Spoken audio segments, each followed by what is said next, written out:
Assalamualaikum warahmatullahi wabarakatuh.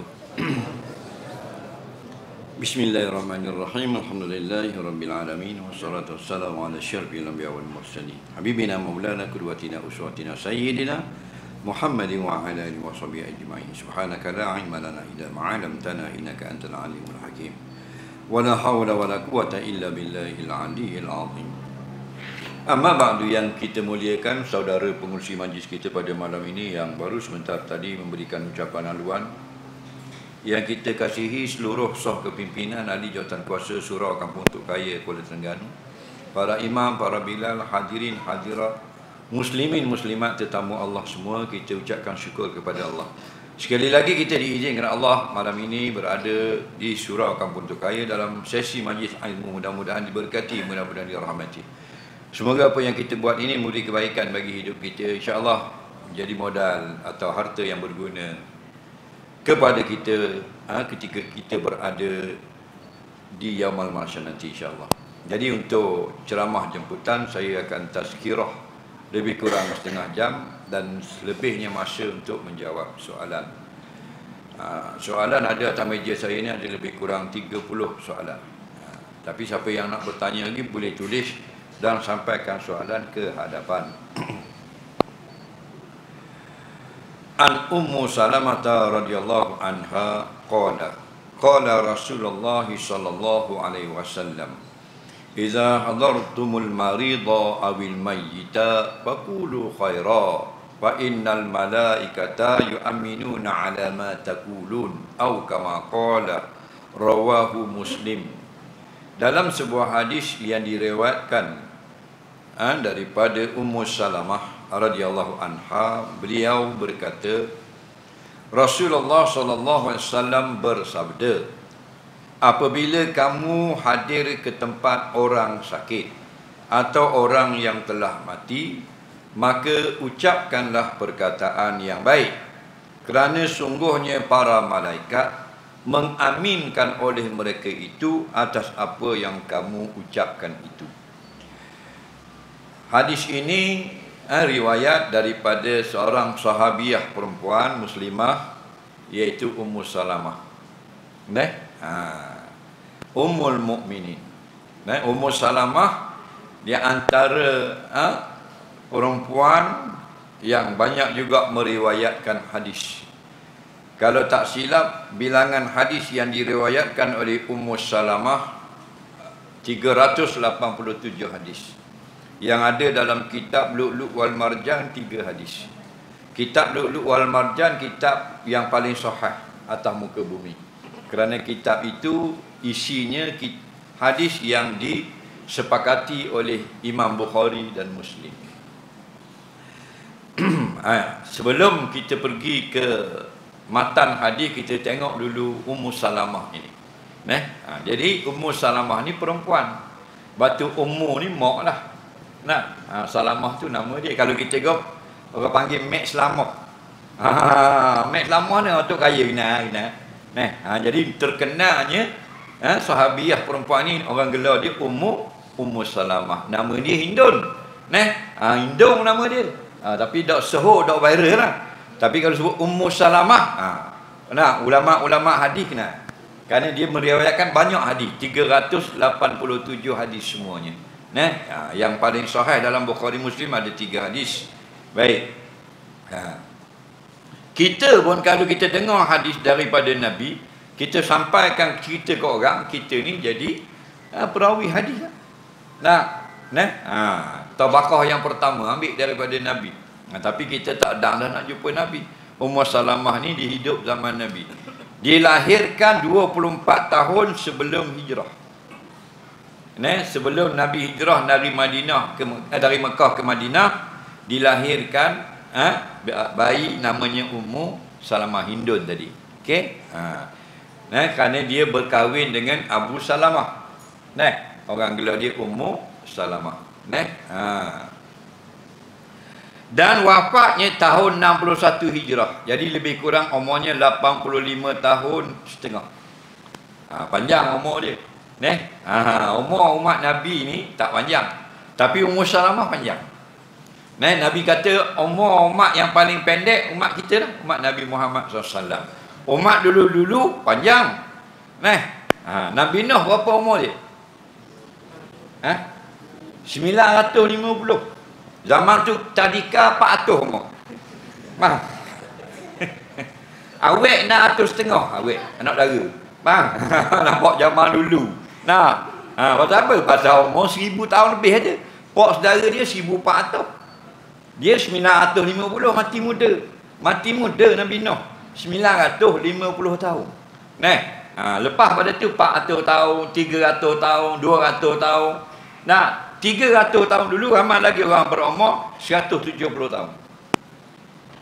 Tapi Nabi dah sebut dalam satu hadis, a'maru ummati baina sittin wa sab'in.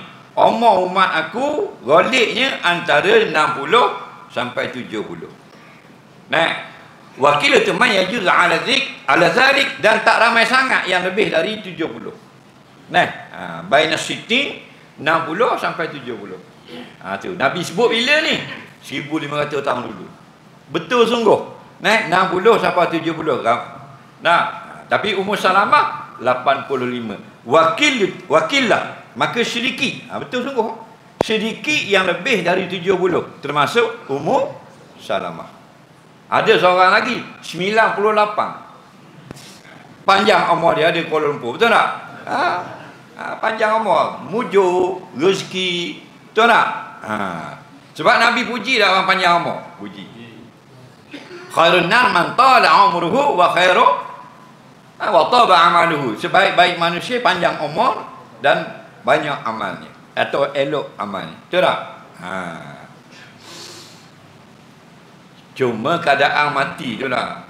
Tahun 80-an dulu memang mati 60-an kat umur 70-an. Tak lari dah. Kita tahun 2023 ni pun 60-an mati, 70-an mati. Cuma bezanya 80-an dulu nak boleh ke mati tu lama. Nak boleh ke mati dulu payah. Tok tu tinggal kulang dengan kulit je. Tak? Cucu ni balik dari Kuala Lumpur, balik cuti, kerja kereta. Tahun 80-an dulu dengar kata Tok Nazak tak?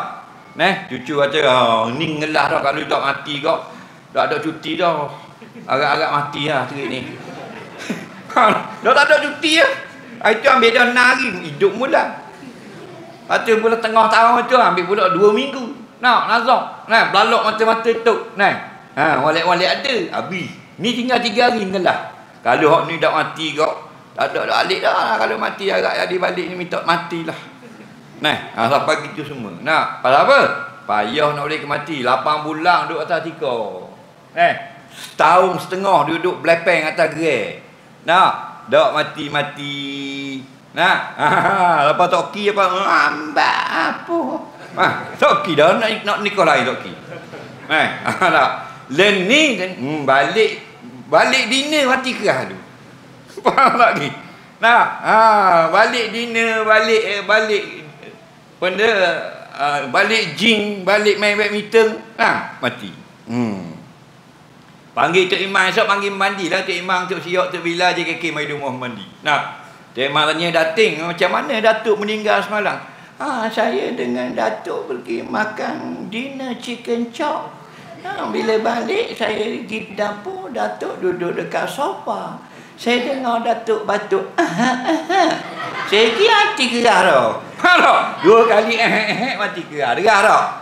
Ajar tak lagi, sama saja. Jadi kalau yang lama sakit tika itu kafarah dosa.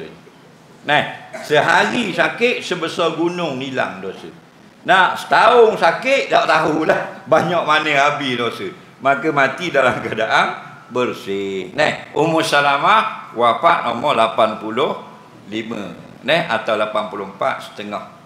Kalau kiraan Masihi, kiraan hijrah 85 tahun. Allahu Rabbi kahwin dengan Nabi sallallahu alaihi wasallam. Jadi ummul mukminin. Ingat isteri-isteri Nabi, kita tak panggil janda Nabi. Ingat siapa yang berkahwin dengan Nabi kemudian bercerai atau Nabi wafat, dia tidak boleh berkahwin dengan orang lain. Kenapa? Kerana statusnya kekal isteri. Faham lagi? Bini kita kalau kita cerai jadi benda, jadi jentu. Faham? Dalam edah dak lagi, separuh isteri, separuh dak. Faham? Habis edah, marilah huruf J. Faham? A, B, C, D, E, F, I. Pak I benda? J. I benda? Isteri. Faham? Habis edah, ya tarabbasna bi anfusihinna salasata quru. Allah kata, bila kamu bercerai dengan isteri kamu, maka beredahlah ia 3 kali suci. Habis 3 kali suci, mari haid yang ketiga, datang huruf J. Faham? Jadi isteri Nabi tak jadi janda. Sebab tu tak sah dan haram berkahwin dengan siapa pun selepas Nabi wafat. Kerana status mereka kekal isteri Nabi. Nama azwajun Nabi ummahatul mukminin. Kenapa dipanggil isteri Nabi ni ibu orang beriman? Kerana kita tidak boleh berkahwin dengan dia seolah-olah dia mak kita. Kita balik, boleh tak kita kahwin dengan mak kita? Huriman alaikum ummahatukum. Diharamkan atas kamu mak kamu. Faham? Maka isteri Nabi seperti mak kita. Okey. Baik, katanya Ummu Salamah radhiyallahu anha, Nabi SAW pernah berkata atau bersabda. Nak kata bersabda pun boleh, nak kata berkata pun boleh. Macam firman Allah. Allah berfirman boleh, Allah berkata pun boleh. Dalam bahasa Arab, qala Allah. Allah berkata. Orang Melayu ni lembut sikit. Dia tak sedap nak kata Allah berkata, dia bergaluh, dia kata Allah berfirman. Tu lebih bagus. Faham? Lebih beradab. Tapi jangan pula kalau kata Allah kata, Tuhan berkata, jangan kata biadab. Faham? Lebih elok Allah berfirman. Kita dengan Nabi, Nabi bersabda boleh, Nabi berkata pun boleh, maknanya sama. Qala Rasulullah, Nabi bersabda, Nabi berkata. Cuma orang Melayu ni lembut. Macam kalau orang mati lah, orang mati sini orang panggil benda sini. Kalau kau tak kaya, sipang ke, tanang ke, semadi ke, ke bumi, ke bumi. Ada orang panggil simpan, orang ladang sipang. Orang ladang, orang batu buruk, orang kolibah sipang. Orang tua-tua lah. Dah sama tak dengan ke bumi? Sama je. Kambuh sama juga, tapi kasar lah. Jadi berapa ayahmu kambuh? Marah orang. Padahal maksudnya sama. Tu orang Melayu ni dia bergaduh.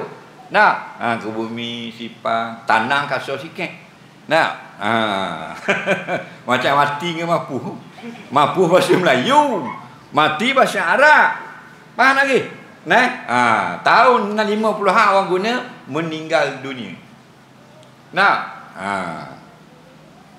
Maka Nabi SAW bersabda, iza hadartumul marida awil mayyita, apabila kamu hadir ke rumah orang sakit atau tempat orang sakit. Kalau tempat masuk hospital, awil mayyita atau orang mati, boleh belaka dua-dua. Kata ulama yang syarahkan hadis, aw tu litanwi, nak berbagaikan akan lokasi ataupun kejadian. Okey? Jadi dua sini. Kalau kita pergi tengok orang mati, kalau kita pergi tengok orang sakit, boleh belaka dua-dua. Apa hukum pergi tengok orang sakit? Sunat, boleh pahala. Apa hukum pergi tengok orang mati? Sunat, boleh pahala. Maksud pergi tengok tu pergi ziarah. Banyak dalam hadis-hadis menggalakkan kita kalau ada orang sakit pergi tengok. Antaranya hadis Nabi kata, hakul muslimin alal muslim khamsun. Ada 5 hak seorang Islam atau orang Islam yang lain. I'adatul marid, pertamanya ziarah orang sakit. Wa i'adatul janazah. Faham lagi? Maknanya ziarah orang sakit dan pergi tengok orang mati. Itu ada 3 lagi. 3 lagi. Iaitu pergi kenduri kalau dijemput, tasmidkan orang yang yarhamukallah ketika bersih, dan kalau orang beri salam kita jawab salam. Sakit macam mana sunat ziarah? Semua jenis sakit. Kata ulama-ulama sufi, lebih-lebih lagi kalau sakit hati. Sakit hati kita pergi ziarah. Nah, jadi kalau ni pakat kita tengok. Nah, dia sakit hati kalau.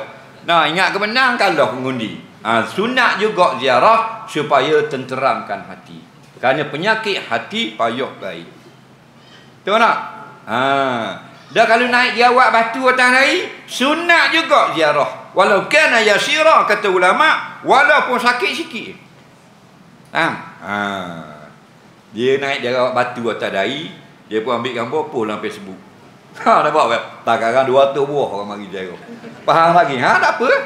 Mujur lah. Buat apa? Lebih ramai orang mari rumah kita, lebih mujur. Kurang orang mari, kurang mujur. Waktu kalau orang mari rumah kita untung. Pasal dia tak mari syaka. Faham tak? Tak ada mari syaka. Setiap tetamu mari, malaikat ikut sama. Malaikat tak mari saja gitu, main dak rumah kita. Tak. Faham lagi? Dia tak camik barang-barang rumah kita. Dia mendoakan bagi tuan rumah. Siapa tetamu tu, dia doakan kebaikan bagi tuan rumah. Tuan rumah ajak masuk, dia doa pula kebaikan bagi tuan rumah. Tuan rumah waktu beg biskut, doa pula untuk tuan rumah. Tuan rumah waktu beg air, doa pula untuk tuan rumah. Tuan rumah terasa balik pergi aduk sekejap lagi, doa pula untuk tuan rumah. Macam kita tak suka tak? Orang pergi rumah kita buat apa? Kita takutkan minum air macam ni lah. Kita ni jenis kedeku nak mampus. Lagi. Tengok pada maflah atas tekok sekarang. Sama tak? Tapi bergaluh. Apa tamu biar orang pergi rumah? Takut makan. Sebab tu kalau orang mari juga, rayok muka. Hari pula datang ni. Buat air tak? Nabi kata secepat-cepat, yang paling cepat buat air. Hak paling berkat. Datang letak bungkus, apa dah air? Tu paling berkat. Kita ada gitu? Ada. Kita bila kau nak balik, baru nak buat air. Balik dulu dah, ngiyang kita sejam lebih dah duduk rumah. Kena tengok anak-anak pula rumah. Nak balik dah, dah nak buat air. Sejam lebih dah nak buat air. Ada orang gitu? Ada. Kau dah lebih main set ni. Rasa nak enjar tak ada. Asal nak balik, nak buat air. Kalau tak kata tak nak balik, tak nak buat air. Jadi, orang pada dah nak buat air. Nak balik dah. Kat Sari orang tu duduk. Faham lagi? Ada orang lagu tu? Ada. Orang lagu tu malaikat tak orang pergi rumah. Jin banyak dalam rumah dia. Jadi ingat dah. Bila kamu pergi kat orang dengar ada orang sakit, ziarah. Bila pergi ziarah orang sakit, dalam hadis yang lain kamu seperti duduk dalam taman syurga. 10 minit duduk kat orang sakit, 10 minit taman syurga. Apa kita nak buat? Tanya khabar. Tanya khabar. Guana gamak. Apa khabar? Guana kesihatan. Kata lagu tu. Dan bila dia khabar begini, kita yang terbaik. Supaya bila dia dengar, dia senang hati. Batu sunat orang yang ziarah orang sakit, bercakap dengan cakap cerita-cerita yang menyenangkan hati orang sakit. Di antaranya kita kata nampak sehat pada kemarin dah. Nampak cerah sikit hari ni muka. Kemarin nampak berat sangat. Nampak? Nampak gagah pada kemarin dah. Tu baik tu. Bila orang sakit dengar, dia rasa lega hati. Tak lega banyak, lega sikit. Betul tak? Jangan kata yang menyebabkan dia jadi takut. Dia pergi di hospital, dia kata, tinggal pun seorang, mampu habis belakang-belakang tu. Tak ada habis dah. Tahu? Orang sakit, nyakitmu macam kawan aku kau dah 2 hari. Nyak tu. Lagi. Ada orang cakap gitu? Ada. Hak gitu tohok kau tikak hospital. Biar mampu senang dia. Makruh orang yang begitu ziarah orang sakit. Kawan aku duduk di Pulau Pinang macam gemuh kau nyakit sama tapi dah duduk lama. 2-3 hari je. Kawan tu hak batuk pati asal, lohor mati dah. Jadi putus asa. Kemudian berdoa, jikalaulah orang itu mahram ataupun jantinanya sama, kita letak tangan kita pada tempat yang sakit. Contohnya Patuh peha. Ni congek ada Z. Nampak bahang tiang api. Tong patuh peha. Masuk besi. Tanya kat mana masuk besi? Belah ni. Kita ambil tangan. Letak jangan kuat. Cabut besi. Letak belahang. Bacalah apa sebarang doa. Bahasa Melayu boleh, Cina boleh, India boleh, Rusia boleh, Ukraine pun boleh. Faham? Semua Tuhan faham belaka. Kalau bahasa Nabi ucap lagi baik. Allahumma rabban nas, ya Allah engkau lah Tuhan yang menjadikan sekalian manusia, mentadbirkan kehidupan manusia. Izhibil ba'sa, yang sakit-sakit itu, yang tak molek, buat hilanglah. Sekurang-kurang gitu. Ambil tangan, letak atas peha dia, hak patah masuk besi jadi. Kalau kepala pecah, baru dah ambil tangan buat kat kepala pelahang dia. Ya Rabban Nas atau Allahumma Rabban Nas, ya Allah Tuhan yang menjadikan sekalian manusia dan mentadbir kehidupan manusia. Azhibil ba'sa, hilangkanlah rasa sakit dan apa penyakit yang tak molek. Nampak? Atau Allahumma anta syafi, ya Allah engkaulah saja yang memberi sembuh. La syifaa illa syifauka, tidak ada sembuh melainkan dengan kesembuhan daripadamu. Ishfihi, sembuhkanlah sahabatku ini. Syifaul la yughadiru saqama, sembuh yang tidak lagi berulang sakit. Nampak? Ingat tak? Tapi kalau mahram ataupun sama jantina, kalau ajnabiyah, anak dara orang, bini orang, jangan dipegang. Faham lagi? Doa jauh dah lah. Nak lama pergi pegang dah. Ustaz kata kena pegang. Anak dara tu baru kopek. Pegang dia tu. Nampak tak geng kawan tu. Sudah kerja dah lah. Hukumnya haram. Walaupun atas jalan doa. Begitu. Kemudian duduk sekejap, minta diri kalau pergi kat orang sakit, dan doakan sembuh tadilah. Sebab Nabi kata, "Idza hadartumul marida faqulu khaira." Apa makna qulu di situ? Apa makna katakanlah yang baik-baik? Maksudnya, di antara maksudnya kata ulama, ud'u lahu, doakan baginya al khaira, yang baik-baik.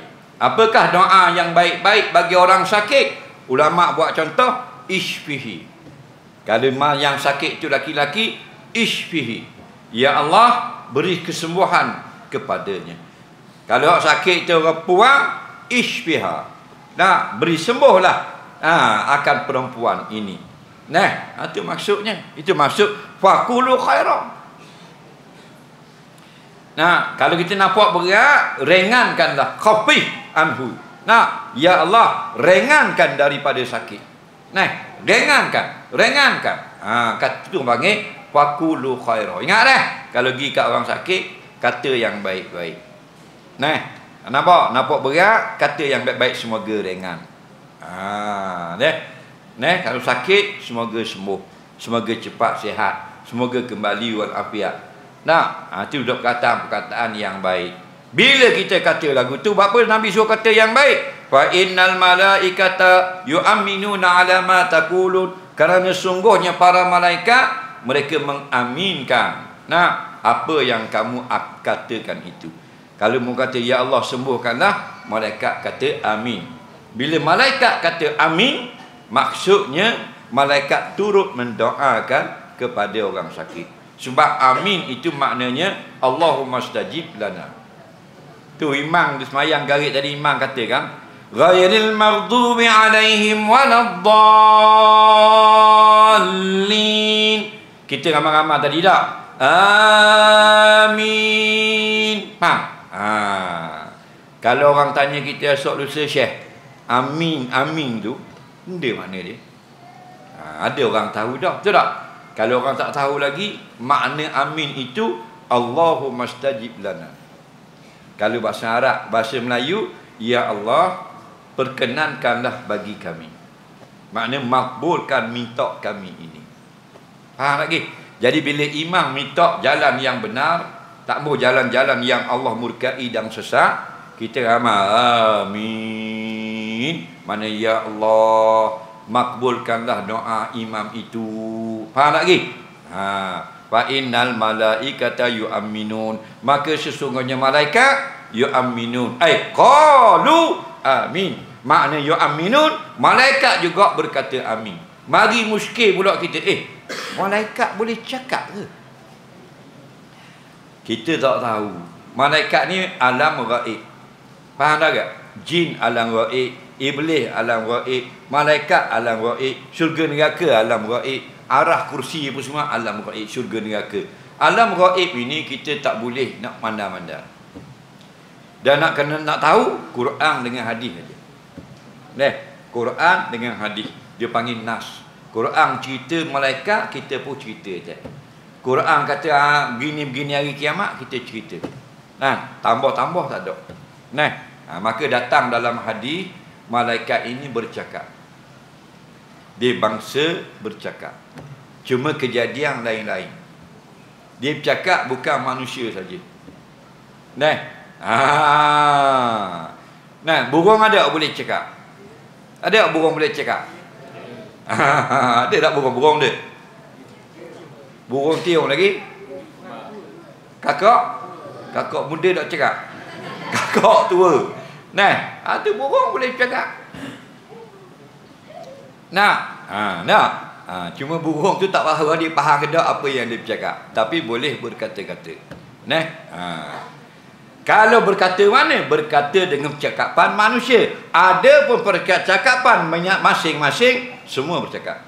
Semut bercakap, ulat bercakap, cacing bercakap, kura bercakap, labi bercakap, rimau bercakap, beruk bercakap. Tapi bahasanya ada pun percakapan manusia, burung. Nampak? Semut bercakap dengan semut. Masuk dalam lubang belaka ni, jirit ni dengan tentera Nabi Sulaiman ni. Ini dengar. Oh, semut cakap bahasa dia. Yang faham bahasa binatang Nabi Sulaiman. Bukan Haji Sulaiman, Sulaiman apa benda. Nabi Sulaiman. Maknanya bercakap. Maka malaikat banyak dalam Quran, dalam hadis bercakap. Malaikat bercakap, cakap mana? Malaikat bertanya Allah. Allah sebut sebelum kejadian Nabi Adam. Tak buat lagi Nabi Adam. Allah kata, inni ja'ilun fil ardi khalifah. Wahai malaikatku, aku nak buat satu lagi makhluk, aku nak jadi pemimpin di bumi. Maknanya manusia lah. Malaikat bercakap. Malaikat kata gua ni, ataj'alu fiha may yufsidu fiha wa yasfikud dima'. Malaikat kata, ya Tuhan kami, adakah kamu akan mencipta satu lagi makhluk di bumi yang akan melakukan kerosakan dan berbunuh-bunuhan? Itu malaikat bercakap. Maka termasuklah kalau kita bercakap, kita berdoa, sebenarnya malaikat mengaminkan. Lepas tu kalau kita doa yang baik, malaikat amin. Doa yang buruk, malaikat amin. Tak molek lah jadinya. Semayang ni bila kita kata amin, malaikat amin tak? Amin. Lepas tu siapa yang mari semayang jemaah, dia kata amin sama dengan imam, ampun dosa. Ada satu hadis Nabi kata, iza amanal imamu fa aminu. Apabila imam berkata amin, maka hendaklah kamu ikut berkata amin. Fa innal malaikata, nampak? Fa innahu man wafaqa ta'minuhu ta'minal malaikah ghufira lahu ma taqaddama min dzambi aw kama qala. Kalau imam kata amin, hendaklah kamu kata amin sama dengan imam. Kerana sesungguhnya barang siapa yang amin, iaitu bersama-sama dengan malaikat, Allah akan ampun dosa dia yang lepas-lepas. Ma taqaddama, dosa lepas-lepas. Tapi syarat sama dengan amin malaikat. Rupanya bila imam kata ghairil maghdubi alaihim waladdallin, malaikat kata juga amin. Faham? Jadi kita kena kata amin, jangan ikut suka kita, biar sama dengan malaikat. Dan macam mana nak sama? Kita tak dengar malaikat. Amin malaikat ialah sama dengan amin imam. Faham tak lagi? Sebab tu jangan gaduh. Ramai kan orang Tok Imam baru walak dhalin dia amin, tak tahu benda. Faham? Tok Imam baru tarik nafas. Tunggu imam dulu biar sama, faham? Fa innahu man wafaqa. Barang siapa yang bersamaan, tak sama tak leh. Amin kena sama. Jadi Tok Imam ghairil maghdubi alaihim waladdallin.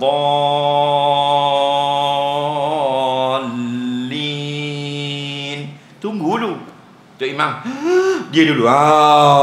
Tok Ngau tarik nafas dia dulu. Gamaknya gila nak jadi imam. Oh dok latih. Faham? Sabar.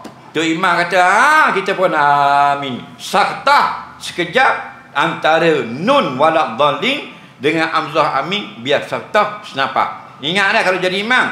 Waladdallin.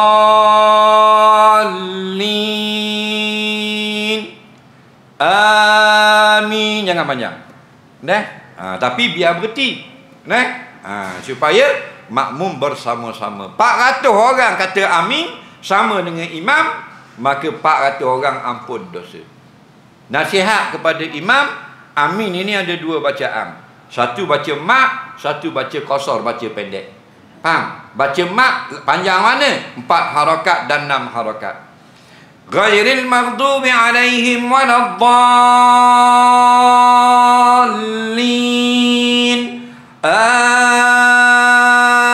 Amin. Itu panjang. Satu lagi bacaan qasar kata Imam Nawawi. A 2 harakat, min 2 harakat. Waladdallin. Amin. Betul. Boleh. Pilih nak baca hak mana se. Mana afdal? Yang afdal kata Imam Nawawi al-maddu, baca panjang. Kana Nabi SAW iza qala ghairil maghdubi alaihim waladdallin qala amin wa madda sautahu biha. Nabi bila baca waladdallin, Nabi kata amin, Nabi buat panjang perkataan amin itu. Jelas lagi. Jadi afdal panjang, harus pendek. Tapi pendeknya 2 harakat, 2 harakat. Amin. Itu baru pendek. Kerana ada setengah imam 1 harakat salah. Waladdallin. Amin. Kejut kamu belakang. Apa dah? Dak nak kata. Maka imam itu salah. Bila amin imam tak mesti nak sebut 2 harakat, imam itu tidak qari. Bila tidak qari, afdal duduk di belakang. Kemudian ambil yang kedua pula, kalau orang mati. Kalau orang mati, kita pergi tu jumpa orang mati dulu ke orang hidup dulu? Kita dengar dia tulis pagi. Telah pulang ke rahmatullah. Tok Ki hamba. Kita dengar Tok Ki sayang kita mati, kita pergi rumah dia. Betul tak? Pergi ziarah orang mati. Okey? Bila kita pergi rumah dia, kita jumpa mayat dulu ke? Biasa mayat bubur tangga ke tahu rumah? Tahu rumah. Siapa duduk bawah? Orang hidup. Siapa dia? Keluarga si mati. Ingat pergi sapa kat orang mati, jumpa keluarganya hak hidup, maka ucap takziah. Faham lagi? Reti dah ucap takziah? Reti dah? Reti alhamdulillah. Kalau dah reti gini, a'zamallahu ajraka. Faham lagi? Takut ucap takziah aje. Pasal ramai dalam Facebook, dalam TikTok takziah. Nampak? Pagi-pagi dia tengok kawan dia tu mati dah, tok lelaki hamba. Kawan-kawan dia sama-sama dia takziah. Itu tak betul. Faham? Takziah. Jangan tulis takziah. Tulis di Facebook tu a'zamallahu ajraka. Kalau kita jumpa dia depan-depan, a'zamallahu ajraka. Semoga Allah membalas musibah kamu ini dengan pahala yang banyak. Itu maksudnya. Ucapan takziah adalah ucapan yang menyebabkan jadi senang hati keluarga si mati mendengar. Kalau dia bersedih, jadi kurang sedih. Wa ghafara limayyitika. Semoga Allah mengampunkan arwah. Itu orang panggil takziah. Ni ditulis dalam Facebook. Takziah. 40 orang kawan, 40 orang takziah. Dah 40 orang dah orang belaka kuliah. Faham tak? Jadi bodoh. Takziah kan takziah. A'zamallahu ajraka. Tapi tidak haram kita tulis takziah. Faham lagi? Macam semayang lah. Allahu Akbar dengan takbir sama. Allahu Akbar dengan takbir sama tak? Tapi boleh tak kita guna takbir, tak guna Allahu Akbar? Tak boleh. Sebab Allahu Akbar tu tuang punya nama, takbir itu nama. Orang kata takbir Allahu Akbar. Kalau kita kata takbir, kita tak sebut tuang dia, tak sah. Contoh nak sembahyang isya kat gitu, imam lah. Bila rapat sah, betulkan sah, yarhamukumullah. Tu imam pun paling ke depan. Takbir. Nampak? Sah tak? Dan Allahu Akbar tak? Faham lagi? Nama dengan al-musamma lain-lain. Kita dengan nama kita lain. Nama kita betul, nama kita Osman. Ambil nama kita bubuh atas seming pakat njal lah ke? Kita sakit tak? Kita sakit tak? Tak lah, nak nama saja. Muka sakit menjal atas aku atas muka baru sakit. Faham? Jadi namanya takziah. Isi dia tu nak a'zamallahu ajraka, semoga Allah membalas dengan pahala yang banyak. Tambah lagi nak suruh sedap, wa ghafarallahu limayyitika, semoga Allah ampunkan arwah bapa kamu ini. Kan comel takziah lagu tu. Okey. Tu baru betul. Kalau kita duduk kat orang mati, kita dengar ke, kita duduk jauh ke, nombor satu sekali, bukan takziah. Inna lillah. Nampak? Inna lillah. Sebab apa? Sebab bila kematian, bila kita kata inna lillah, kita akan redha. Apa makna inna? Sesungguhnya kita semua lillah, kepunyaan Allah. Jadi bila dia nak ambil, dia punya suka. Bukan hak kita. Anak kita Allah punya, bini kita Allah punya. Nak kereta kita Allah punya, rumah kita Allah punya. Dia bagi pinjam. Faham? Ada orang dia pinjam lama, ada orang dia pinjam sekejap. Ada orang dia pinjam 2 kali. Motor dia hilang dah, jumpa mula 2 kali pinjam. Tak? Contoh kata motor, muka kita Allah punya. Nah, kalau muka kita kita yang punya, dak kecu lah. Dak keduk dah lah. Nah, gitu comel sama dah kita punya, dah Allah punya. Al-alamu mutaghayyirun, alam itu dia akan berubah. Nah, kita nikah tahun 90. Comel lah bini kita. Bergetah muka dia. Nah, kita tengok semalam. Macam adudu muka. Rayok repang dia apa? Pasal Allah punya, bukan kita punya.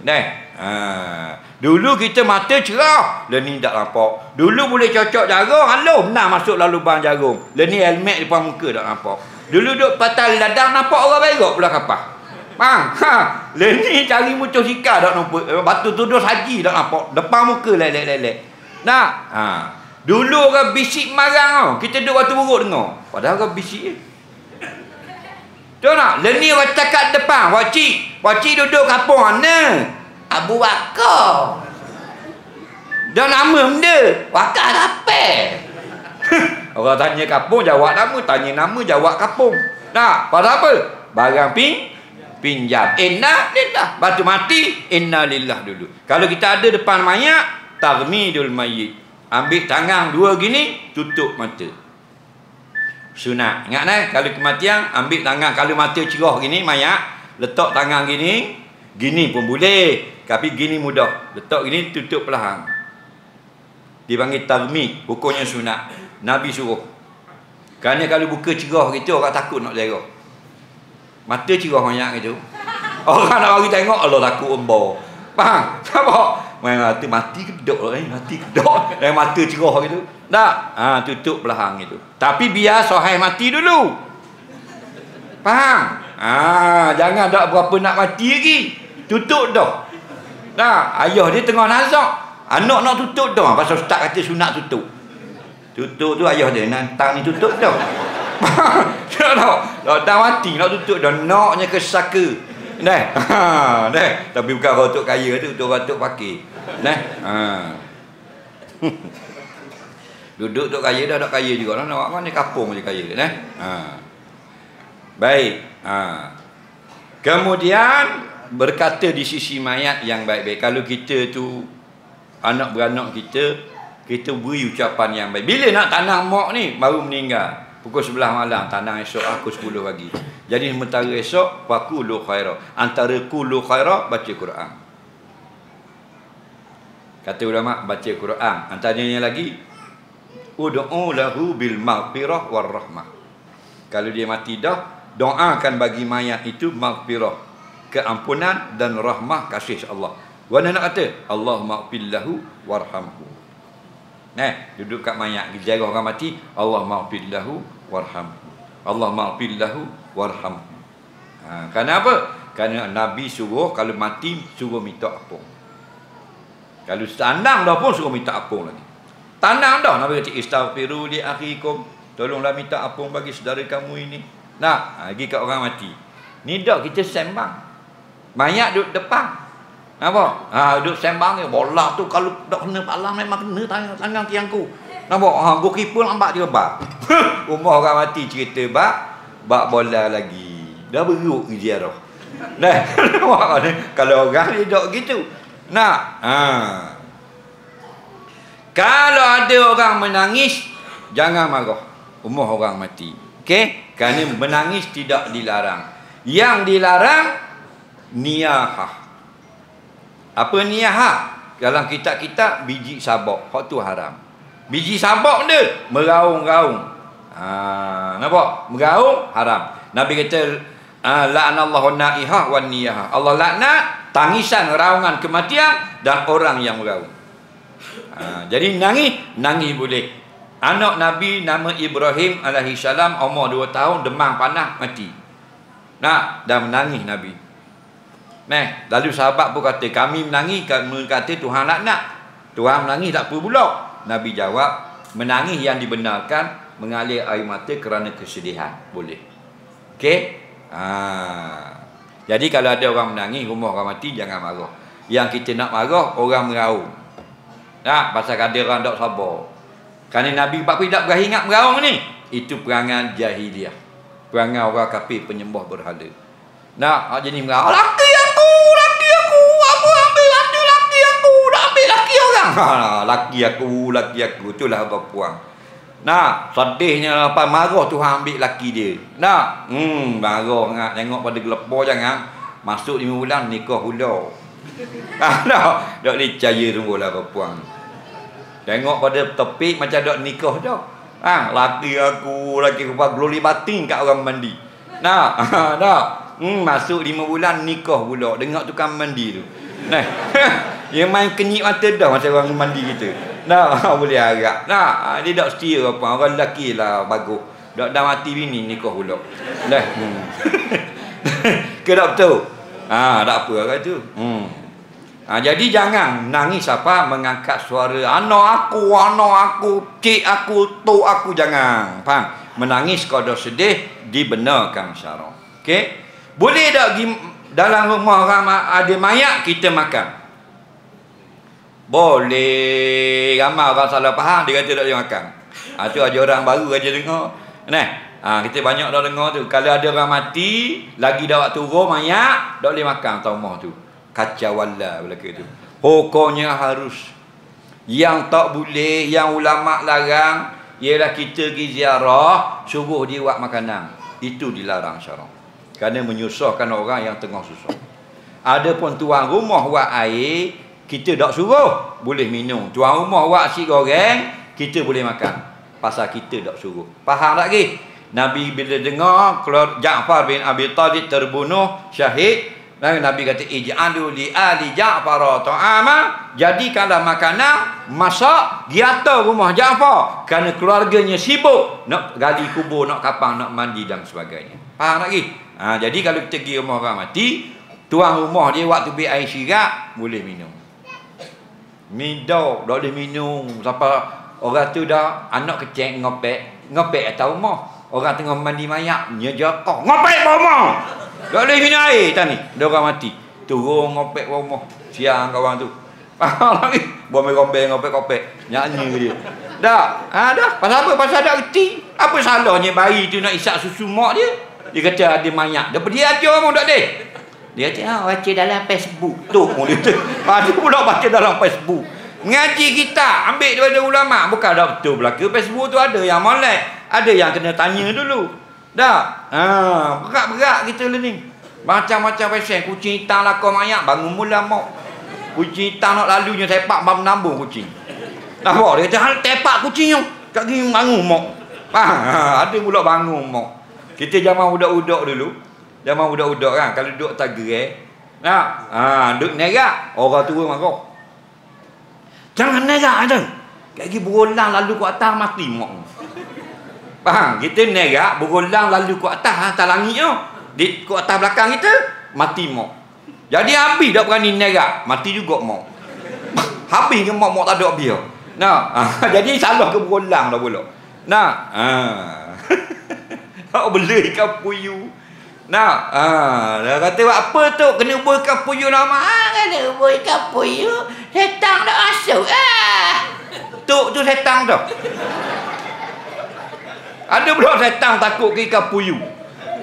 Setan tak takut, mumpul ikan tergiri masuk lagi. Faham? Dia takut ayat Quran. Nabi kata inna syaitana la tadkhulu baitan tuqra'u fiha suratul Baqarah atau kama qala. Sesungguhnya setan pelesik itu tidak mahu masuk ke dalam rumah yang dibaca surah Al-Baqarah. Membahaikan puyuh. Awak kau ni dah kebodoh. Bang, orang pergi dengar, duduk tengok drama. Hari-hari duduk tengok drama sambungan. Drama dia tak habis. Dia ada sambungan. Acu heru nak kena cekik dia tu kopek. Bersambung malam esok. Sambung malam esok pula. Lalah kita tak pergi dengar, tak faham-faham. Okey? Kenapa? Pergi kat rumah orang mati kata yang baik. Okey? Tak naik atas rumah pun kata yang baik. Sebaik-baiknya pergi kat jenazah, pergi kat mayat, mandi tak mandi lagi, boleh doa. Yang tak boleh semayang ialah sebelum mandi. Kalau sebelum mandi tak boleh semayang. Kalau kita sudah mandi dan mayat, sah kita semayang jenazahnya. Kalau doa tak ada masalah. Faham? Tanya kat mana jenazah? Depan tu. Tengah rumah. Kita pun naik pergi kat jenazah. Sekurang-kurang Allahumma ighfir lahu warhamhu. 2 patah. Ya Allah, ampun segala dosanya dan kasihkan kepadanya. Wallahu a'lam. Sebelum kita menjawab soalan, saya diwakilkan oleh pihak Surau Kampung Tok Kaya melancarkan kutipan derma. Kutipan kita akan gunakan untuk pengurusan Surau Tok Kaya kita dan juga untuk kepentingan maslahat penduduk sekitar. Petugas sila bangun, mereka akan menggunakan karung berwarna hijau berbatik-batik seperti yang saya angkat di depan ini untuk memungut derma. Sila bergerak daripada sekarang memungut derma. Dalam keadaan perlahan-lahan, jangan gaduh. Setiap seorang beri sumbangan sikit banyak tak ada masalah. Janji ikhlas. Bagi yang nak beri sumbangan derma melalui online, Surau Kampung Tok Kaya kita menggunakan bank BSN. Nombor akaunnya 11041100083850 atas nama Surau Kampung Tok Kaya.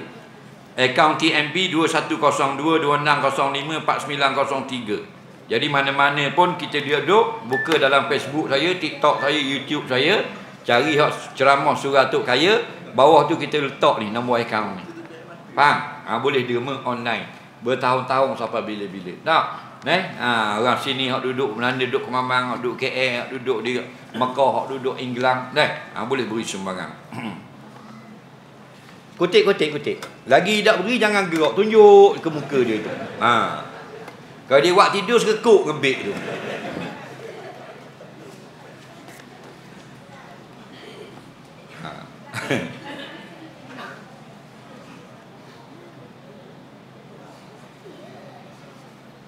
Muslimat ada kutip tak? Ada tak? Ada. Alhamdulillah. Baik, sambil-sambil kita beri derma, beri sumbangan, mudah-mudahan Allah menerima sumbangan kita. Sambil-sambil kita tengok soalan orang kampung Tok Kaya. Soalan pertama, saya beli kereta itu nama ibu saya, tapi kereta itu milik saya dan saya juga yang bayar bulanan. Ibu saya baru meninggal dunia dan kereta itu saya ada tertunggak bayar dengan bank. Soalan saya, adakah hutang kereta ditanggung oleh arwah ibu saya atau saya? Kerana ibu saya tidak ada kena-mengena dengan kereta itu, hanya nama saja atas nama ibu saya. Mohon penjelasan. Baik. Dia beli kereta anak, faham? Bubuh nama mak. Kereta siapa? Kereta anak. Cuma letak nama mak. Kemudian bila mak mati, siapa kena sambung bayar? Tuang kereta. Ingat dah? Nama dia atas kertas, di sisi syarak tidak sah jika belum diberi atau dibeli atau sudah dijual. Faham lagi? Cuma atas undang-undang dunia orang pakai hak atas surat tadi. kereta ada geram nama kita, okey, kita jual kat orang, orang tu sudah bayar tapi nama kita lagi tak tukar lagi, milik siapa? Milik pembeli dah, walaupun atas geram nama kita, tu hukum akhirat. Tapi kalau orang tu jahat, bila berlaku masalah dia kata nama dia lagi, naik mahkamah menang hok ni, hok atas geram. Faham lagi? Nampak? Waktu kita kena ada jujur dalam bab muamalah. Neh. Pasal ramai tak jujur nak akhir-akhir ini. Nak barang bayar dah kata tak bayar lagi, tak bayar lagi kata bayar dah. Dia beli kereta orang tak bayar lagi, bila tuang kereta mati dia kata bayar dah. Dia beli tanah orang bayar dah, tuang tanah tu mai kata tak bayar lagi. Arwah tu baru cadang nak beli, padahal arwah beli dah piti 200,000. Macam-macam jenis helah dia ni. Nak ingat kalau dosa kita dengan Tuhan mudah Tuhan ampun. Nak tapi dosa kalau kecong alta orang payah. Tak lepas. Orang mati syahid tak lepas bayar hutang. Tak? Jadi anak perempuan ini beli kereta letak nama mak. Faham? Hutang tak habis lagi, mak mati. Kereta siapa? Kereta anak perempuan. Anak perempuan wajib bayar pula. Faham? Pasal banyak penipuan. Ada seorang perempuan, dia orang luar, orang Thailand, tak boleh membeli property di Malaysia lagi. Pasport sana. Maka dia beli tanah dan rumah di sini. Dia buat nama suami, suami dia orang sini, orang Malaysia. Lepas tu bercerai, dia bahang di suami. Ni kes banyak berlaku. Ataupun isteri, gitu juga. Isteri orang Malaysia, suami orang Filipin. Tak boleh beli rumah di Terengganu contoh, tapi dah berkahwin. Dia belilah, oleh kerana tak boleh letak nama orang Filipina suami, letak nama bini orang Terengganu. Bila bercerainya bahang di bini, dengan rumah dengan tanah. Makan haram siapa mati. Siapa makan haram, harta haram, semayang tak terima, akhirat go to hell. Kerana Nabi kata kullu lahmin nabata min suhtin fannaru aula bih. Setiap mereka yang ada dalam badannya harta yang haram, maka layaknya go to hell, masuk neraka. Faham lagi? Jadi jangan, kalau bab-bab harta orang jangan ambil, jangan makan. Harta anak kita pun jangan kita tipu. Atau saya kata harta orang lain. Leni ngabi anu tipu ni, aku tipu mu lipat aku kecing kepala mu. Tahu tak? Biasanya hak kenal kita ke tak kenal? Kenal. Ada tak orang Uruguay tipu orang tu kaya? Ada tak orang Uganda mereka tipu orang tu kaya? Ada. Kak ni tipang tok cool, bong cabar 3. Cabar 3 kecing orang koliba. Kalau riba lebang orang tu buruk. Dia main gitu. Kenapa? Kerana berasa seronok boleh ambil harta orang cara mudah. Soalan seterusnya,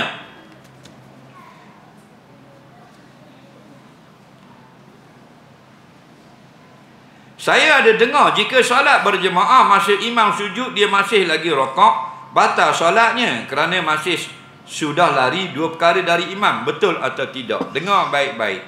Kalau kita semayang tidak ada uzur apa-apa, jangan ketinggalan 2 rukun dari imam, batal semayang. Begitu juga jangan potong 2 rukun daripada imam, batal semayang. Tapi kalau ada uzur boleh, imam laju sangat, maka boleh kita terlambat. Faham? Atau imam tak laju, biasa saja, kita yang lambat. Ada sebab. Jini-jini gagak kan? Ada orang jini gagak. Bismillahirrahmanirrahim. Alhamdulillah. Lambat tu. At-tahi.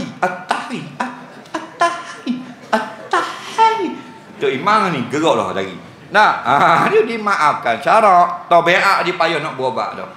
Tapi saja-saja tu imam rokok, dia duduk cacang lagi. Dia habis dah Fatihah. Tu imam tidak, dia duduk lagi dalam Fatihah, dalam diri. Tu imam sujud, dia tak sujud orang lagi rokok. Batal semayangnya. Sengaja. Faham? Tapi kalau ada uzur, dimaafkan Nah, in syi'ta dhabta lilladzi syar'an udzir tallahu salasu arkan ikhtufi fi qiraati li ajzil batil syakun hal qarawa man laha nasi. Faham? Kalau kamu nak tahu, diberi kelonggaran orang yang jenis lambat, lambat, bang, dimaafkan 3 rukun yang panjang. Nah,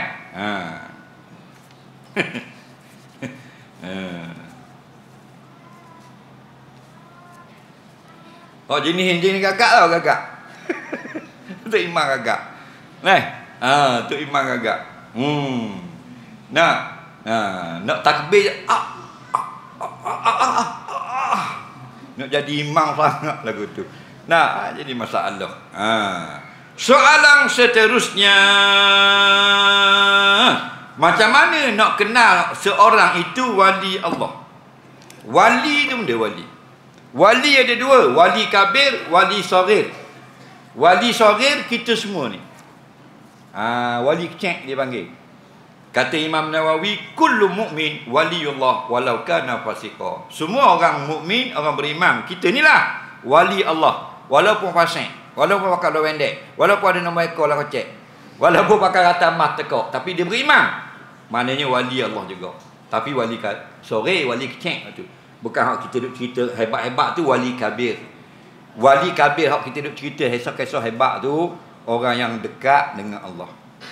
Kita dah dekat lah, kita dekat juga, tapi dekat dia lagi. Dekat dengan benda, dekat dengan i'tiqad, dekat dengan keyakinan, dekat dengan amalan. Faham? Nah, i'tiqad dia, iman dia tinggi dan amal dia banyak. Sayyidah Nafisah, orang Mesir, perempuan, wali perempuan. Dia selawat 70,000 kali lepas subuh sebelum naik matahari. 70,000. Kita 7 hari dah selawat kali. Faham lagi? Tak faham tak? Nah, belah makhluk baru selawat. Tubik anak perek cukup kepala baru selawat. Nah, 70,000 tengok. Bagus tu wali. Wali tu Sayyidah Nafisah. 70,000 amalan boleh tak kita nak kejar? Tak boleh. Nampak? Nah, Imam Mujahid rahimahullah taala. Nah, tabi'in, mufassirin, bukan hak korpo tu. Faham? Dia khatam sehari sekali. Kali khatam. Baca Quran. Tak tahu baca lagu mana, karamah. Bulan Ramadan siang sekali khatam, malam sekali khatam. Mujahid mati dalam sujud. Itu tanda-tanda wali-wali Allah. Nampak tak? Jangan ngaku saya wali, jangan. Tu kuali. Faham? Dia wali ni dia seronok dengan Allah, dia zauq dengan Allah, dia seronok dengan amal ibadat. Dah.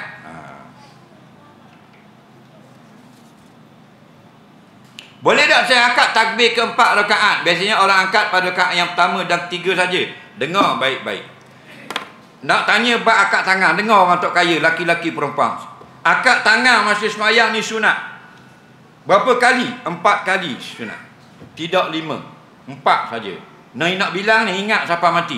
Yang pertama sunat akad tangan mula-mula sembahyang, takbiratul ihram. Allahu akbar. Sunat akad tangan. Yang kedua masa nak rakaat, Allahu akbar. 2. Yang ketiga naik dari rakaat kepada iktidal, samiallahu liman hamidah. Faham? Yang keempat naik dari tahiyat awal berdiri ke rakaat ketiga. Faham lagi? Ingat lagi? 4 tu saja. Siapa yang angkat lain, rakaat pertama pergi akad dah naik kedua, perbuatan itu tidak sunat. Faham? Tidak disuruh syarak, tak ada pahala. Rakaat ketiga akad pula. Faham? Jadi ingat, ulang lagi 4 kali saja sunat akad tangan. Masa mula-mula takbiratul ihram, yang kedua masa nak turun rakaat, yang ketiga naik dari rakaat, yang keempat naik dari tahiyat awal kepada rakaat ketiga. Okey?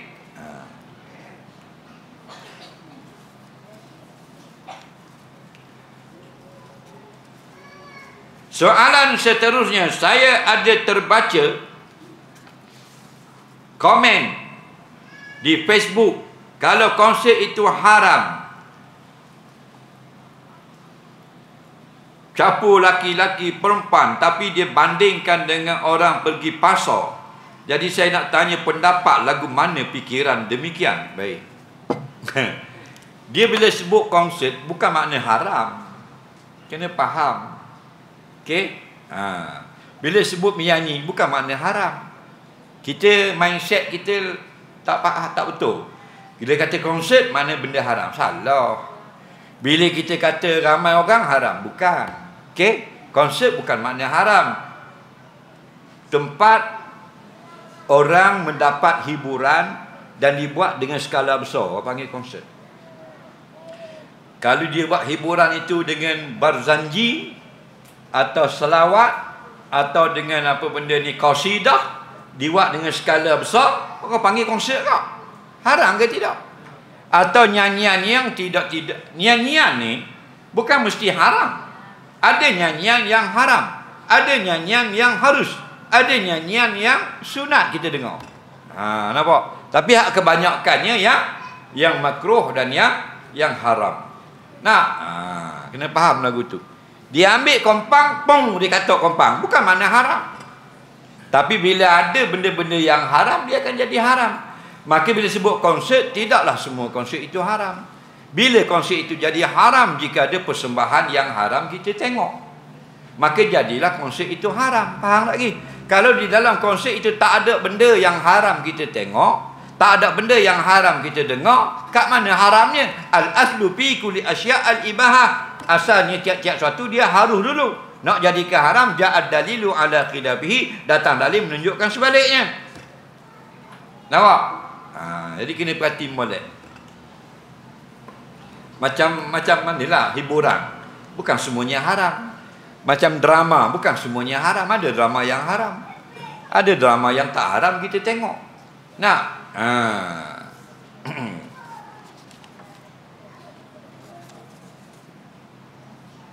Soalan seterusnya,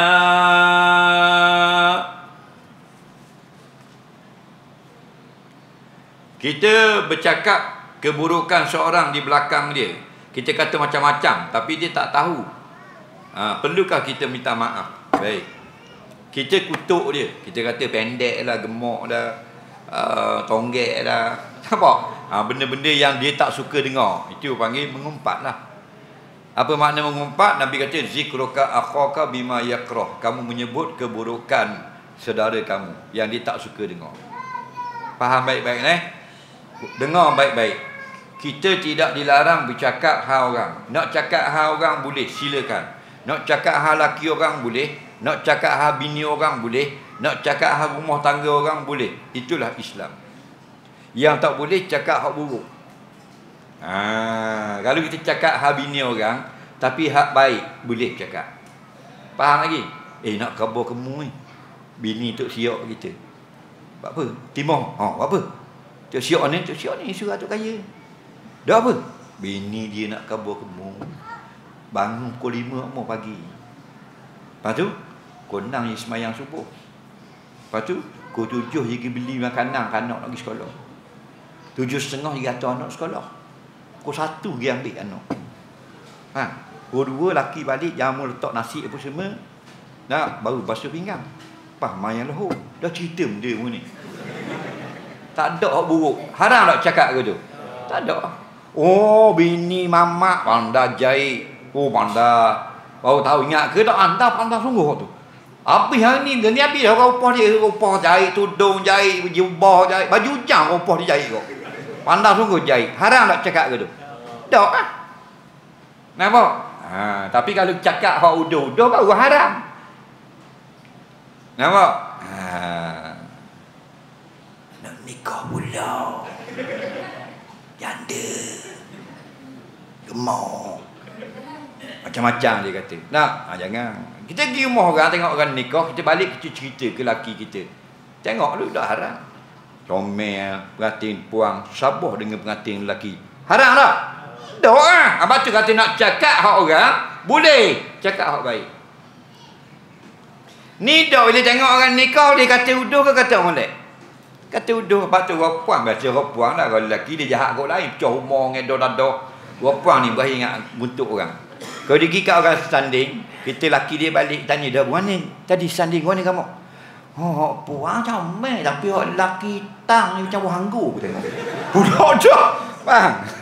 Ni molek belaka dah. Oh, molek sama putih. Oh, putih belaka pengantin puang putih, laki putih tapi puang besarnya. Kau belakang macam peti sejuk. Nampak. Situ jadi haram. Okey? Jadi kalau mu cakap uduh orang, walaupun tuang dia tak tahu, berdosa ke tak? Jadi kalau nak cakap orang, janda, apa pun cakap baik. Nak cakap bini orang, cakap molek. Bini dia bagus, pandai nyapu, pandai basuh kereta, pandai buat gaus mi. Tak apa dah lagu tu. Jangan uduh-uduh. Nabi kata ke mana?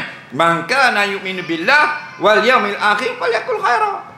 Siapa yang beriman dengan Allah dan hari kiamat, cakap yang baik. Cakap anak orang, hak baik. Cakap bini orang, hak baik. Cakap laki orang, hak baik. Cakap tok tua orang, hak baik. Dah kalau kita tak minta maaf, tak boleh. Kena minta maaf. Dah. Kena kata saya minta maaf. Saya kata tak molek kau. Kena kata gitu kata Imam Ghazali. Dah boleh gini, kosong. Dah boleh. Tu badminton.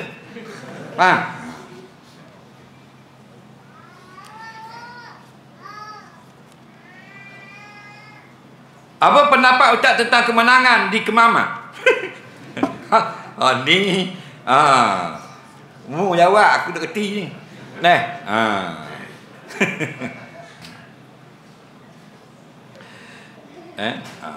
Kita memanglah benda yang baik mestilah kita kena suka. Okey? Benda yang batil berlaku kita kena sedih.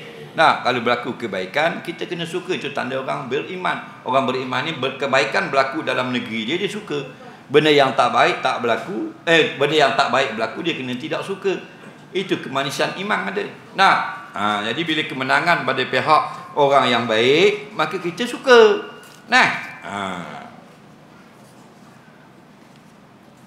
Soalan seterusnya ada sikit lagi.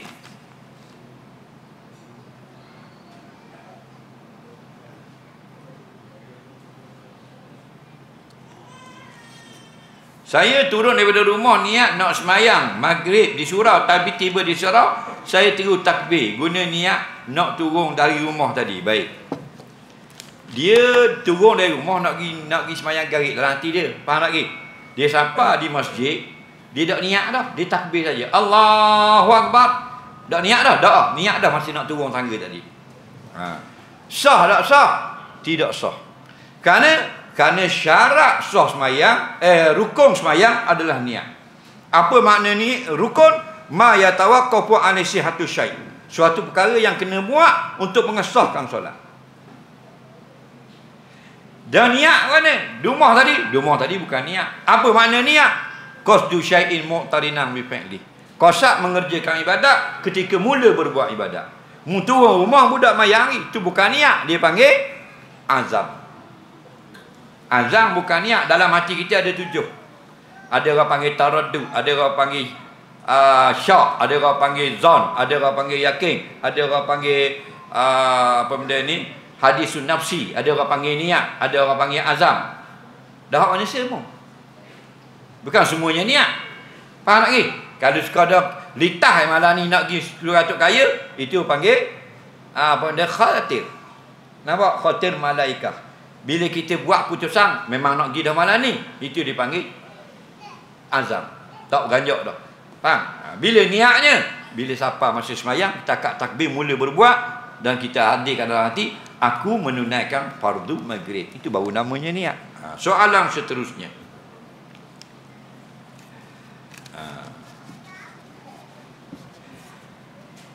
Ustaz rasa Terengganu lawan JDT mana menang? Berapa kosong?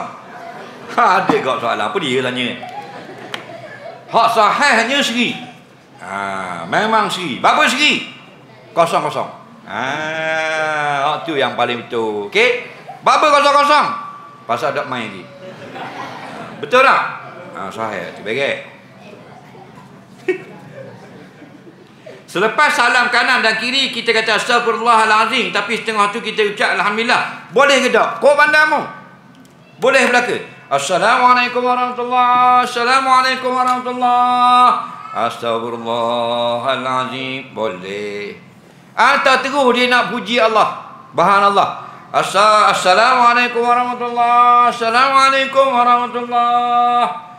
Dia pun subhanallah, subhanallah. Boleh. Faham? Boleh belaka. Kerana Nabi sebut dalam hadis, bila habis salam je, Nabi kata astaghfirullah, astaghfirullah. Betul tak? Dan hadis yang lain Nabi kata man sabbahallah fi kulli duburi salat salasa masalasi wa hamidallah salasa masalasi wa kabbarallah salasa masalasi kaza wa kaza. Barang siapa yang kata lepas salam sembahyang subhanallah 33 kali, alhamdulillah 33 kali, Allah akbar 33. Betul tak? Atau assalamualaikum warahmatullahi, assalamualaikum warahmatullahi. Dia pun pergi main pipong. Boleh tak? Tak haram. Kenapa? Yang wajib solat tu. Dan sunat, kalau kita tidak ada keperluan apa-apa, kita duduk dan berzikir dulu sekurang-kurangnya. Kita kata istighfar 3 kali dan Allah ma'antas salam sekali. Soalan seterusnya, betulkah kalau kita redha dengan maksiat dikira maksiat? Betul. Ar-redha bi maksiatin maksiatun. Betul tak? Lepas tu kalau orang buat maksiat, kita jangan redha. Tengok orang merokok, menyambung, menipu orang, jangan kita suka. Seorang yang telah batal solat semasa sujud, macam mana nak buat? Jawabnya terus keluar. Kita sujud, Allahu Akbar, ketuk. Maka terus bangun. Jangan kata Allahu Akbar, berdosa. Kerana kita sudah batal. Yang boleh bangun dulu baru keluar ialah imam. Imam tak apa. Dia tengah sujud, dia teringat tak mandi hadas. Contoh, subuh Jumaat. Cik Imam, Allahu Akbar. Cik Imam, alamak, tak ingat mandi junub. Cik Imam dalam hati dia, semalam jimak 6 kali. Nampak? Jadi Cik Imam kalau lari dalam sujud, nyanyilah makmum. Cik Imam boleh angkat kepala, Allahu Akbar. Orang pun angkat, baru Cik Imam tubik. Cik Imam je boleh angkat kepala, kata Allahu Akbar. Faham lagi? Sebab kalau Cik Imam lari dalam sujud, nyanyi dah makmum. Tok Imam sujud, teringat dah mandi hadas lagi. Makmum kata, kakak ni buat apa lama nak ni? Dah buat apa lama nak sujud ni? Nampak? Lalah akak kepala. Nak akak takut batal, kesok dahi. Kesok tengok, Tok Imam tak ada. Habis suti sejik pun nak kena habis. Soalan seterusnya. Suka dengan budak-budak. Saya dulu main nombor ekor. Dapat duit beli motor. Saya insah dah. Saya tak tahu sekarang boleh naik motor tu. Ada sebagian ulama mengatakan kalau yang tidak berkait dengan harta orang lain, maka syaratnya wajib taubat, tak wajib bakar motor tu. Tapi kalau berkelibat dengan motor orang, tak boleh. Contoh motor tu mu curi, RZ tu. Dia expired tu mu curi orang. Sekarang taubat dah, tak boleh. Mu kena atur balik motor. Faham? Tapi kalau dapat daripada duit yang haram, bukan curi hak orang, maka boleh kita guna. Taubat nombor 1. Tapi yang terbaik tak keluar pada khilaf, kita ambil harganya, kita sedekahkan untuk maslahat orang ramai. Soalan seterusnya sikit lagi. Hari kiamat bila-bila bahasa Arab atas dunia macam-macam bangsa. Adakah semua manusia akan faham bahasa Arab di akhirat? Jauh dia ni soalan bang. Dia kata kita ni tak macam-macam bahasa tak. Bahasa Melayu, bahasa Thai, bahasa Jawa, bahasa Sunda, bahasa Filipin, Tagalog. Tak, apa benda lagi? Bahasa Vietnam, bahasa Kamboja, naik lagi bahasa Laos, bahasa Cina, bahasa Korea, bahasa Jepun, Mongolia, sampai ke Rusia, bahasa Ukraine, Latvia, Belarus. Tak, beribu bahasa. Jawa saja 5,000 dialek. Pulau Jawa saja. Jadi akhirat kat lagi bahasa Arab. Faham tak lagi? Kita faham tak bahasa Arab lagi?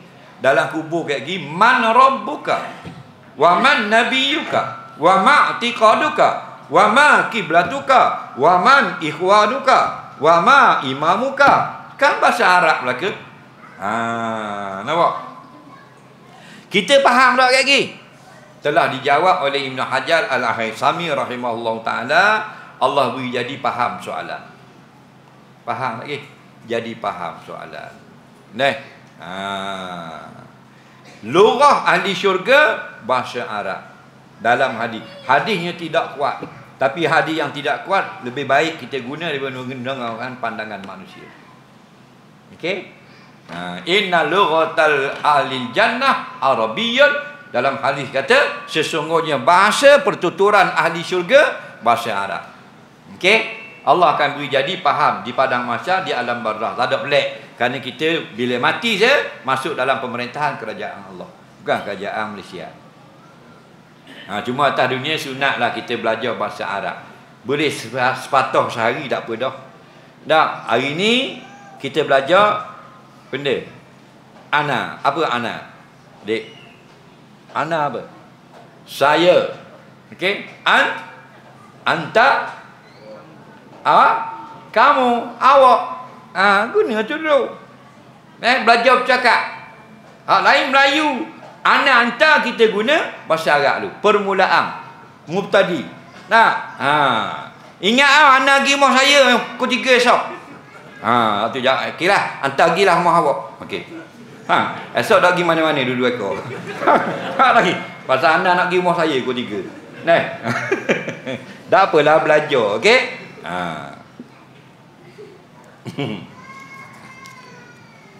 Kalau doa yang afdal bahasa Arab. Yang harus semua bahasa boleh berdoa. Kalau dah di luar sembahyang, okey? Jadi tak usah susah dah. Di akhirat lagi mu akan jadi faham.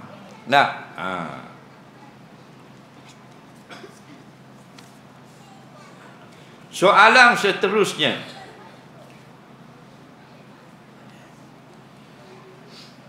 Ada betulkah cara duduk Rasulullah makruh kita lakukan ketika khutbah, dan apakah hukum jika melakukan mendengar kuliah agama?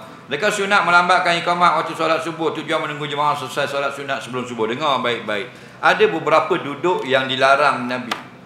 Antaranya duduk tangan bersandar. Sebab apa bila kita duduk tangan bersandar ini, 2 orang tak boleh duduk kat tangan kita.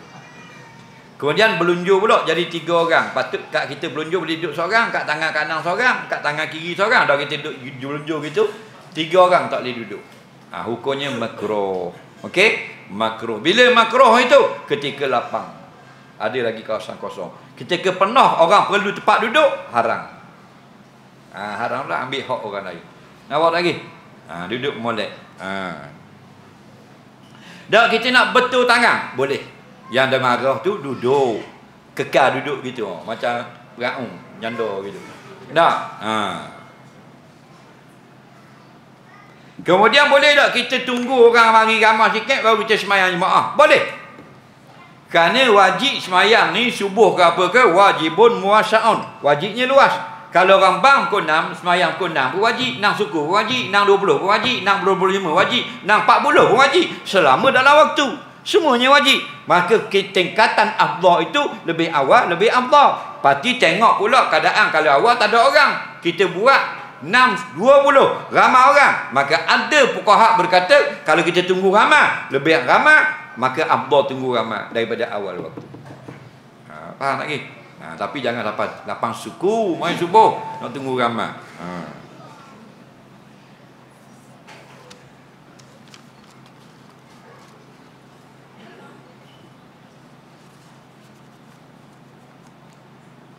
Anak tidak sah taraf, nafkahnya jatuh pada ibu atau bapa, ibunya. Adakah kategori sahabat Nabi ini laki-laki saja? Jawabnya laki-laki dan perempuan.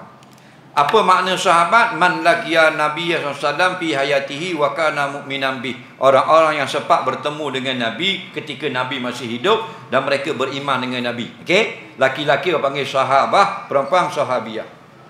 Tadi baru sebut. Sahabat-sahabat perempuan ada juga. Okey? Semua ada kelebihan. Jangan kata orang laki-laki je kelebihan. Pakaian saya kena najis, bolehkah saya basuh guna mesin saja? Bagaimanakah caranya? Boleh. Tapi bila meletak dalam mesin, kasut mu kena najis, seluar mu kena najis, masuk dalam mesin, kemudian keluar air daripada mesin, duduk dalam tu, air itu tak sampai 2 kalah, air itu mutan najis. Bila mu masuk pula baju-baju lain yang bersih, baju lain jadi mutan najis. Kerana gaul dalam air yang kena najis. Jadi wajib lepas keluar pada mesin, kita kena bilah.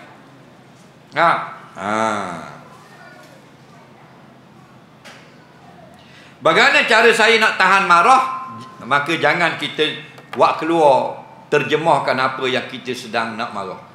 Kita nak marah sangat ni, ke laki kita nak marah sangat, ke bini kita, kita tahan.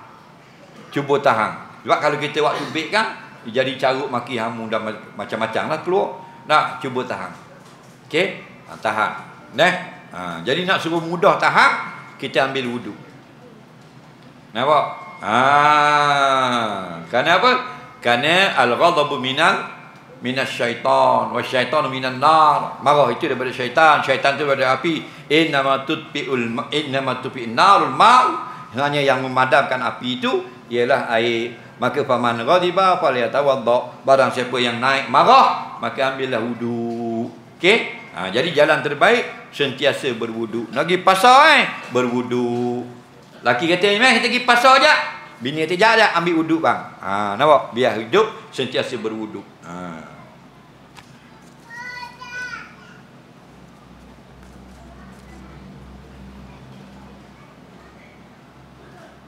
Duduk bersila atas pemakan lembut. Benda ni seperti atas tilam. Adakah dikira tidak tetap punggung dan boleh membatalkan wuduk? Baik. Kalau kita duduk atas latar, punggung ni tak boleh nak ketuk, macam duduk bersila, tidur tak batal wuduk. Tapi kalau kita duduk atas benda yang lembek, batal wuduk. Atas tilang, kalau kita lembek lah, kalau kita nak ketuk, kena akak tak punggung. Tak payah, boleh ketuk kita. Faham? Kalau tidur, batal wuduk. Yang tak batal ni, punggung kita kat dubur tu, letak atas benda yang keras. Kalau nak ketuk, tak boleh. Macam ni, nak ketuk boleh tak? Nak ketuk kena buat kena. Kena akak. Kalau begitu, tidur gini tak batal.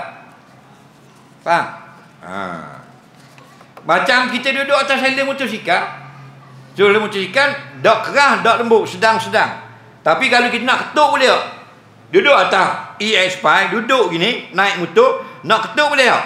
Tak boleh. Pasal lekat punggung di sela. Lepas tu kalau kita tertidur atas motor, tak atas. Daripada Tok Kaya nak pergi ke Mamang, nak pergi tengok orang ngundi. Tak? Siapa akan tapi tidur. Bangun-bangun ke Mamang.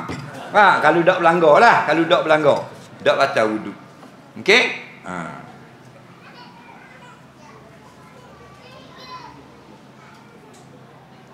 Betulkah air mustakmal jika digunakan untuk cuci najis ada di lantai dikira tidak bersih dan cuci?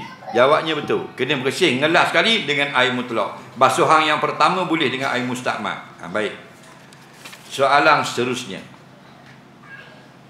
Apakah hukum tak cakap dengan adik-beradik, tapi cakap sikit-sikit je lah, macam sombong gitu?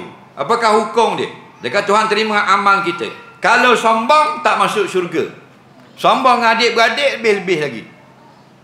Waktu kita kalau kita tengok adik-beradik kita dengan kita ni, kadang-kadang salah kita, kadang-kadang salah adik-beradik kita. Jadi kita nak buat guna, kita kena tasamuh tak, kena bergalah tak lah. Dasar nak menang semua. Orang yang jenis bosi ni jenis nak menang semua, payah masuk surga. Kita kena ngalah lah apa. Biarlah kakak aku salah pun, aku ngalah lah, tak usah balah lah. Tak? Kalau hidup itu hati kita mudah tenang. Kita tujuan ni nak semayang, biar ada khusyuk. Tak? Sebab apa? Sebab dia kalau ada sombong, sombong tak boleh. Sombong siapa ada sikit ada masuk surga. Nabi kata la yadkhulul jannata man kana fi qalbihi misqala dzarratin min kabir. Tak akan masuk dalam syurga orang yang ada dalam hati dia besar semut je sombong. Bukan banyak, bukan 2 kilo. Besar semut ada sombong tak masuk syurga dah. Kerana syurga bukan untuk orang yang sombong. Lepas tu jangan sombong. Betul tak? Kita kena hidup ni banyak berterima kasih, banyak kenang budi orang dan sebagainya. Baru Tuhan sayang kita. Tuhan dah erang kita dosa banyak, tapi Tuhan nak perangai kita molek.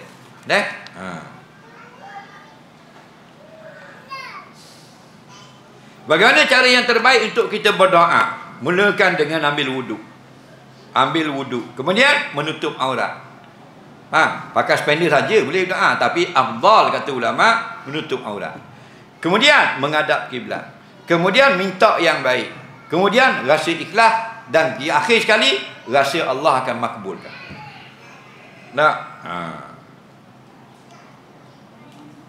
Apakah yang dimaksudkan dengan wanita solehah? Perempuan solehah. Wanita ni ramai, tapi yang solehah tu tak ramai. Bagus soalan ni. Dan laki-laki pula, laki-laki soleh. Laki-laki ramai, soleh tak ramai. Kita nak, orang laki-laki nak tak isteri solehah? Nak. Mu macam popok. Perangai. Oh, nak isteri solehah. Nak. Jadi tak betul, tak adil kita ni. Kita nak isteri solehah. Kita macam perahu perangai. Nak. Biar kita orang yang baik. Solehah itu daripada perkataan solhah. Solhun maksudnya elok. Maknanya baik. Batu suluh tu berbaik-baik. Jadi perempuan yang solehah, perempuan yang sangat baik. Apa kelebihan jadi isteri solehah? Kelebihan isteri solehah ini dia jadi macam yang di-Pertuan Agong jadi raja-raja di akhirat.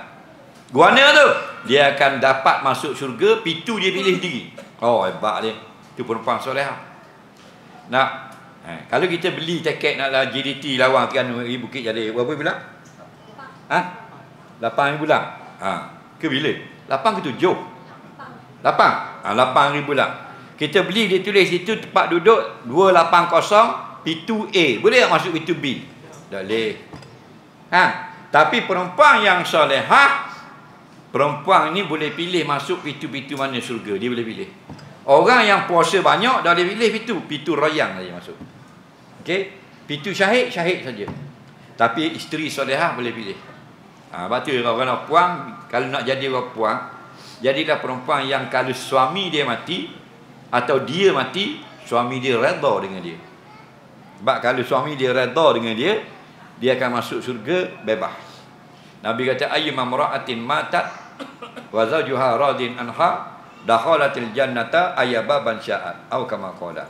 Mana-mana isteri yang mati, bini itu mati, bukan laki mati. Kita kadang-kadang laki mati dulu betul tak? Kadang-kadang bini mati dulu. Tapi yang molek bini lah mati dulu.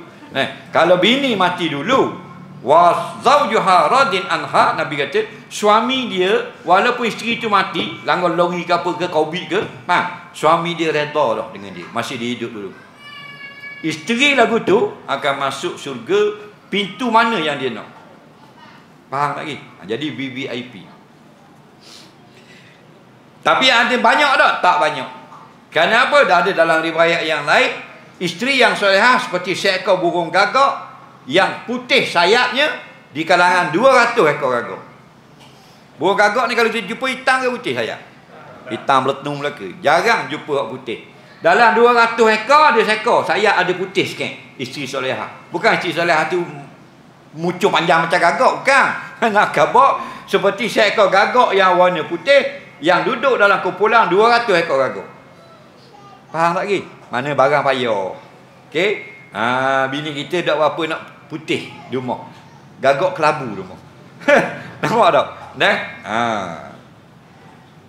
Lagu mana dia ni? Dia ni pagi kita bangun tidur nak pergi kerja, dia akan pegang tangan, tium minta maaf. Dia takut suami dia tak balik dah, meninggal dunia. Dan malam dia tidur, dia minta maaf sekali lagi, dia takut bangun esok suaminya sudah menjadi mayat. Itu isteri solehah. Dia makan, suami dia makan dulu baru dia makan. Apa perkataan yang suami dia suka, dia bercakap. Faham? Suami tengok muka dia sangat gembira. Dia buat ekspresi muka yang sangat suka dilihat, menyebabkan jadi seronok suami. Itu contohlah isteri solehah. Ada satu hadis yang berkata al-mar'atu solihatu idza ra'aitaha sarratka. Isteri yang solehah itu bila kau pandang saja mukanya, kamu jadi sangat gembira. Muka dia tu, dia tak cakap ni. Kalau dia cakap kita kau rebah. Tat rebah. Macam kena ketung. Faham? Nampak? Isteri solehah ni kita pergi kerja pagi balik garik lengahnya kita bawa lori, bawa seterung, bawa kering. Tapi nampak muka bini duduk atas lambung muka bitu, kita jadi hilang lengah. Berkat muka dia tu. Bini kita ada di rumah tak kerja lagi pagi, kita tengok muka dia lengah dah. Jadi macam kerja tu. Allah tengok Allah jangan. Nampak? Wahai suami yang sangat ku cintai, Kalau andainya ada makanan ini yang tidak kena pada selera, ni saya mohon maaf gitu. Tu isteri solehah. Gitu cakap dengan laki dia. Ni tak? Ni dia panggil laki dia anjing. Dia nak ajak makan nasi, dia panggil anjing. Nak makan nasi ke tak? Nak minum air ke tak? Dok kan anjing. Kan bahasa putih anjing. Nak minum air ke anjing? Tak apa? Bagi tu semua. Tapi bukan untuk kaya tu, untuk pakai. Bolehkah seorang itu dia pilih untuk tidak kahwin di atas dunia ini? Boleh. Kahwin bukan wajib. Tak kahwin tak berdosa. Tak kahwin tak masuk neraka. Faham? Tak ada orang masuk neraka sebab tak kahwin. Tapi rugilah. Sebab Nabi kata, idza mata ibnu adama in qata amin amali ila min salas. 3 perkara tetap berjalan walaupun seorang itu telah mati. Antaranya awaladin salihin yad'ulah. Dia ada anak berdoa kepadanya. Lepas tu kahwin dapat zuriat. Lepas tu sunat kita berkahwin. Bukan wajib, sunat. Sunat berkahwin. Bila berkahwin biar beranak ramai. Kerana Nabi ada sebut dalam satu hadis, inkahul waluda. Kahwinlah dengan perempuan yang banyak beranak. Kalau boleh bini kita 2 tahun 3 kali beranak. Mula duduk dalam pagar, duduk alik dah, duduk dalam pagar rumah kita. Faham? Kalau boleh hok gitu. Pasal apa? Fa ini muka sirum bikum umam yaumul qiyamah, kerana aku jadi rasa bangga menjadi nabi yang paling ramai umat pada hari kiamat. Itu tujuan dia. Ada seorang perempuan tahun 90-an dulu, muslimat. Pakai budah comel. Comel. Pakai budah, pakai nikah. Orang pergi minta dia umur 19. Pasal orang tahu muka comel, orang minta. Tak boleh, dia takut kau orang lelaki. Ada ke orang yang takut? Sebab lagi dia kata kalau aku nikah kena tidur. Orang kata, orang cerita dia kena tidur dengan dia kok. Kena lanjang macam-macam. Dia takut. Faham lagi nak buat mana je ni takut gitu. Faham lagi? Dia takut ada kau. Jadi 19 kau pergi minta tak ambuh, 21 tak ambuh, 23 tak ambuh, 29 tak ambuh. Tak ambuh lama, takut. Nyakit dia, takut kau orang lelaki. Tapi Tuhan dah tetap belakang nikah juga. Umur 41 ke 39 itu. Mana 40 hang dah lah. Maknanya tua dah baru nikah. Nikah tu malam ni cuma pengantin, esok nangis selok atas tangga. Nangis. Mak dia tu apa nangis ni? Nikah dah kan malam. Dia tahu ke ni nikah dulu dah. Nangis. Tak tahu tak? Dia tahu ruginya dia tak? Berarti berdosa tidaklah berdosa. Dan akhirat mana? Siapa kalau laki-laki yang mati bujang, akhirat berkahwin. Mana-mana perempuan yang mati bujang, akhirat berkahwin. Duanya kahwin pada mahsyar, bukan dalam syurga. Kerana dalam hadis tidak ada bujang dalam syurga. Tak ada benda-benda uduh, tak ada dalam syurga. LGBT tak ada dalam syurga. Wahak-wahak tak ada. Semua molek belaka dalam syurga. Faham?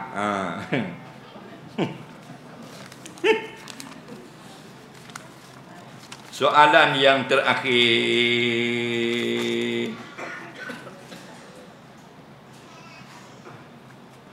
Apa pandangan Ustaz tentang seorang lelaki berjuang untuk menghalalkan kekasih hati? Apakah nasihat daripada Ustaz untuk seorang yang ingin membina rumah tangga? Kahwinlah. Orang muda-muda kan dia bernafsu kuat. Orang tua pun kuat nafsu. Faham? Tak? Kahwin muda-muda. Nabi kata, ya ma'asyara syabab man istata'a minkumul ba'ah falyatazawwaj. Wahai orang-orang muda, pemuda-pemudi, putera-puteri, siswa-siswi, remaja-remaji, mana di kalangan kamu yang mampu menjadi suami, mampu menjadi bini orang, berkahwinlah. Fa innahu aghaddu lil basar. Bila kahwin, dia menjaga mata kamu. Mata tak kahwin tu mata bahaya. Amak tengok punggung awet KTCC. Tengok punggung orang. Nampak tengok kopek perempuan. Jadi tak ada kerja. Fa'in nahu bila mu kahwin ada dah rumah, punggung pun ada dah rumah, benda kamu berakhir ada dah rumah, fa'in nahu aghadul basar. Dia menjaga pandangan. Itu dah. Baca orang muda-muda kahwin. Tak usah lama-lama enggak kahwin dah. Biar kita umur apa? Umur 50, anak kita 10. Sebab ada orang yang tak mau kahwin. Kahwin bila? 60 baru kahwin. Bini 59. Dah 60 kan boleh selalu anak. 70 baru mengandung. Lagi. Bini 69. 74 anak sekolah tadika. Nah, bini 73 anak adik sekolah ambil lah. Nah, nak diambil. Nak diambil.